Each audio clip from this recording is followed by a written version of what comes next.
Dans le centre-ville de Cayenne, bien peu de rues portent des noms de femmes.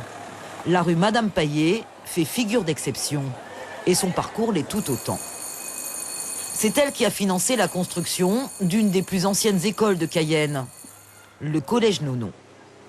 L'historien et chercheur Paulin Brunet a étudié le parcours de cette personnalité guyanaise. Suzanne Amomba Paillet est née en Afrique au milieu du XVIIe siècle. Elle arrive en Guyane comme esclave, puis sera affranchie et épousera le soldat Paillet. Les époux créent l'habitation Courbary à Macoria, qui compte une 60aine d'esclaves. Elle hérite d'une grosse fortune à la mort de son mari, mais les autorités de l'époque tenteront de lui spolier ses biens. Une bataille judiciaire qu'elle remporte finalement. Son histoire, c'est l'histoire de la lutte pour garder ce qu'elle avait gagné.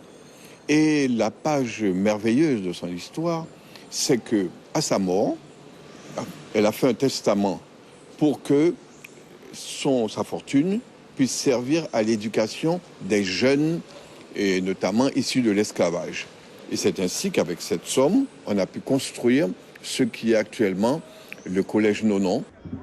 Autre lieu portant le nom d'une femme ayant marqué l'histoire de la Guyane, le rond-point Adélaïde-Tablon. Chaque année, les commémorations de l'abolition de l'esclavage se tiennent sur cette place. Adélaïde-Tablon, née à Roura en 1838, est arrêtée pour subversion à 52 ans. Adélaïde-Tablon était à la tête d'un mouvement opposé à une loi qui devait supprimer les communes de Guyane. C'est ici, dans l'ancienne prison de Cayenne, qu'elle sera détenue. Elle a été mise de force dans une chaloupe avec une telle brutalité qu'elle en a perdu des vêtements. Donc elle est arrivée à Cayenne pratiquement nue et elle a traversé Cayenne dans la plus grande nudité, ce qui a frappé les esprits et qui a permis de prendre conscience du phénomène. Et on rapporte que la femme du gouverneur voulait lui donner ses vêtements pour couvrir sa nudité. Elle a refusé en disant que la liberté s'exprime dans la plus grande nudité. Aux archives territoriales de Guyane, peu de documents existent sur le parcours de ces femmes.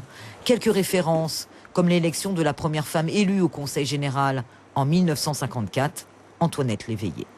Il a fallu des années de recherche pour découvrir quelques détails de la vie de ces combattantes. Au départ, concernant Madame Adélaïde-Tablon, on pouvait chercher partout, il n'y avait rien. Bon, il a fallu s'asseoir et dépouiller les archives. Nous avons son état civil, l'état civil de ses enfants, par exemple. Nous avons les audiences lors du procès de 1890, par exemple. Au fil des ans, les archives et le passé se dévoilent. Et les femmes de Guyane sont source d'inspiration pour de nombreux historiens.